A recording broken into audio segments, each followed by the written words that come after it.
Anda kembali di Kabar Siang, pemirsa. Pusat peringatan HUT RI tahun ini direncanakan berlangsung di Ibu Kota Negara Nusantara IKN tanggal 17 Agustus yang tinggal 2 bulan lagi. Bagaimana proses pembangunan IKN Nusantara saat ini? Dan rencananya Presiden Joko Widodo menggelar upacara HUT RI ke-79 di IKN dan terus diupayakan terrealisasikan. Pemerintah menyatakan pergantian kepemimpinan otorita IKN tidak mengganggu percepatan pembangunan IKN. Posisi Kepala Otorita IKN dan Wakil Kepala Otorita IKN yang ditinggalkan Bambang Susantono dan Doni Rahajo saat ini dialihkan ke Basuki Hadi Mulyono dan Raja Juli Antoni sebagai pelaksana tugas. Pemerintah pun menyatakan pembangunan IKN akan dilakukan bertahap dengan tahap pertama berfokus pada pusat inti pemerintahan dan sejumlah infrastruktur prioritas.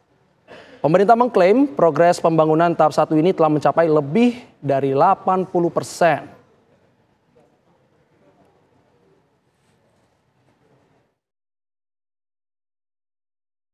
Nanti awal Agustus. Begitu jalan tolnya jadi dari Balikpapan menuju ke Ibu Kota Nusantara kira-kira kalau ngebut 30 menit, kalau enggak ngebut ya 40 menit.